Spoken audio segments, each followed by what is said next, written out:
We are here talking the latest Detroit Lions news for you folks today, and in this video, we're going to break it all down. The Detroit Lions are still one of the youngest teams in the NFL. Absolutely awesome. We're going to get into it, talk about what Brad Holmes has done. Will Harris takes criticism and defends himself. We're going to talk about that situation there, and the Detroit Lions signed a player to the practice squad whom I decided to look at, and I like what I saw. It's going to be a good one, that's for sure.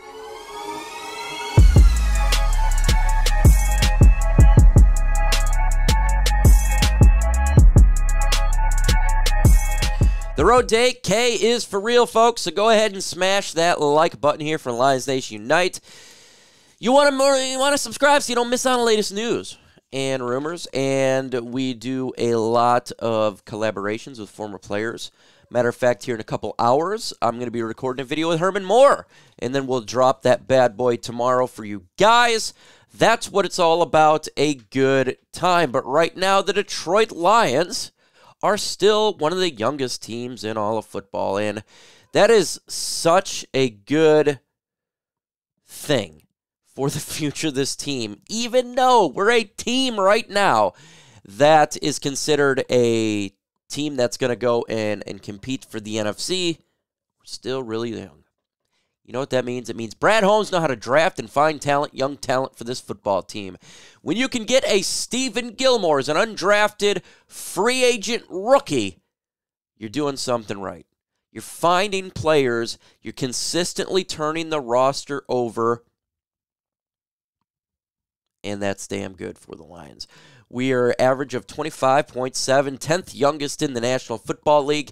And when you have a general manager who can continue to find talent that is young, you're going to continue to get younger. You know how to draft. You can let some players go that are veterans when they're coming up on big contracts, and you can supplement them with draft picks, resulting in saving cap money and being a young football team. Let's be honest, folks. I'm 38, and there's a lot of you folks a lot older than that. It's a young man's game.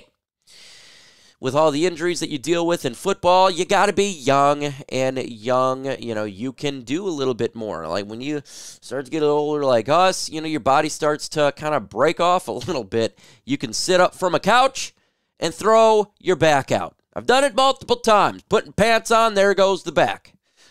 So you need to be young. It's important to be young, and it's also a great way to avert consistent injuries. Generally speaking, younger people can be a little bit better than older like us. We got to go to the chiropractor and do all this type of stuff. So that's a really good thing. And like I said, it's a financial stability. TJ Hockenson just signed a mega deal with the Minnesota Vikings because they want to sign him to be the highest paid tight end in the National Football League. Well, guess what, folks? What we do, we traded him. We just got Sam Laporta. So we got a talented tight end, younger, cheaper, while the Minnesota Vikings had the older tight end who is talented but had to pay him a mega deal. That's what getting young is all about, and supplementing your talent with players in the NFL draft. That is the whole point. Now, look, I'm happy that Hawk got paid, big deal. But I like saving money and having talent. So if you can continue to save money that way and get young, talented players, that's what it's all about. So appreciate Brad Holmes' ability to find talent. That's the reason why this team's good. That's the reason why this team is a contender, is because our leadership finding talent and young talent. So huge for him. So I seen this here too, and this is talking about how Will Harris was taking criticism, and he was fighting back on his social media. He was fighting back. You know me, I'm hard, right? I've been hard on Will Harris. Everybody knows this. A lot of the fans are hard on Will Harris, and I have zero problem with him defending himself. Everybody should be able to defend himself, and I want to make this perfectly clear, and I hope that everybody knows it's not personal with Will Harris or any person. It's all about the game. If I was his age, he's 27, he would kill me in the game in the secondary linebacker. He's extremely talented. Any player that's in the National Football League is talented. There's not that many players in the NFL. With that said, I just don't think he is the best player on the team. And I thought there's other players better him for that roster spot. So it's not a negative at him personally. He probably is a great guy and just an awesome human being. And that's great. But I don't have players whom I love or hate. I want the team to be good all around. So if you play bad, I'm going to criticize you. If you play good, I'm going to go ahead and compliment you.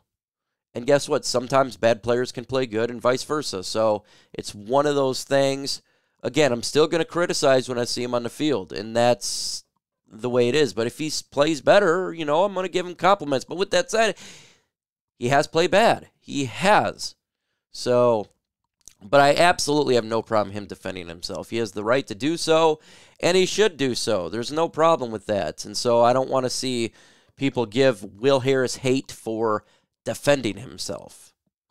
We're all human beings, and we all see, we all take criticism, we all deal with it differently, and, when somebody criticizes you, have the absolute right to defend yourself. So, shout out for him for doing that. I would prefer somebody to do that than just take it, right? Like, you can go ahead and look, if we're going to be able to dish it out, and he can take it, well, then we should be able to take it when he dishes it out for criticism. So I have no problem there. Look, he made the roster. Am I happy about it? Not really. I'd prefer another player or two. With that said, he's a Detroit Lion this year, and I wish him nothing but the best, and hopefully he's on the field and he kicks butt. Hopefully that happens. Like, I want all the Lions players to do well. I want this team to win. Am I confident that's going to happen? No. Not confident that's going to happen, but I can hope for it. That's all that matters. The Detroit Lions picked up a running back in the practice squad, Zonovan Knight.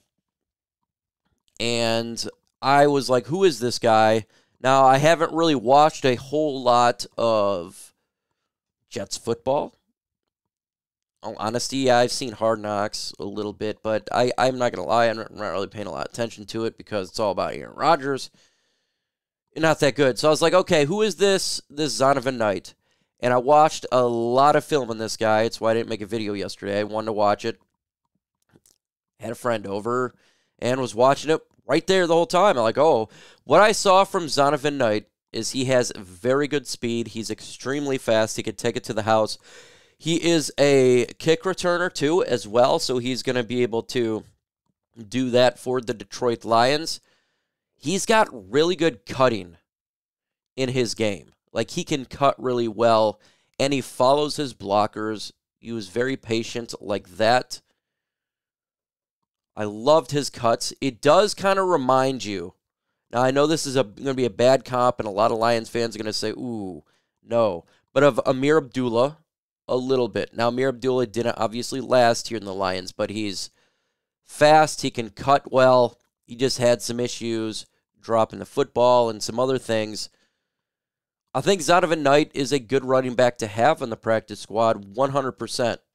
And if there is injuries, we got players who can be multi-dimensional. So he can also catch the football in the backfield somewhat as a running back wide receiver. A good player, I think, to supplement like a Jahmyr Gibbs, like a lower grade Jahmyr Gibbs, not as talented, but it has those type of traits, really fast, and can play all over the field. I liked that from him. I was reading a bunch of the Jets fans. They wish him nothing but the best and thought he's a really good player. So it's a good pickup for the Lions, and I would advise you guys to go look at his tape really quick. All you got to do is go on YouTube, watch his tape, watch the film on him, and then you can go ahead and go to some of the sites and see the reactions from the Jets fans there. So I like that. I think he is a good player to have for sure. So another good pickup for the Lions. Will he see playing time? I don't know. I mean, he's a practice squatter. If there's injuries, you got a guy who can sit on there. And look, he probably didn't want to be on the Jets practice squad because they have so many different running backs over there. They just picked up Cook, so maybe you want a different opportunity. And when you're on a team that right now currently has 2 running backs on the roster, that seems a little bit better than having 2,500 running backs ahead of you. So, yeah, it's nice. I wish you could see him in a Lions uniform, but that's the unfortunate part because preseason is over. Lions, though, next week on Thursday. Lions Nation Unite live. Myself, we got Herm, and of course Chrissy and the gang. We're going to be at Soaring Eagle Casino live there. It's going to be really freaking epic. We're going to be doing pre-show, we're going to do live watch party, post-game show, post-video, all at the Soaring Eagle Casino. It's going to be a really, really fun day. There's, it's at a bar. You guys get your drinks. Come on down and hang out with the crew as we watch this big game. Lions kicking off the NFL season at Kansas City. It's going to be a great time, and I can guarantee you they're going to do some giveaways on here. Herm always does that. So meet Herman Moore. Meet me. Hang out, folks. Soaring Eagle Casino. We will be there Thursday. Pretty much all day. I'll get there in the morning, set up, hang out. We'll get to the game. We're going to be doing all sorts of fun stuff. So make sure you guys show up. It's going to be so much fun. Last time we were there at the NFL draft, it was freaking great. So come on down and have a good time. Again, folks, make sure you go ahead and subscribe to the channel. I'm trying to get to 8,000 subscribers. That's been the goal for a couple weeks now. Let's continue to achieve that goal. Smash that like button. It does help out. It does push the content out there, and it makes everything so much sweet. Adios.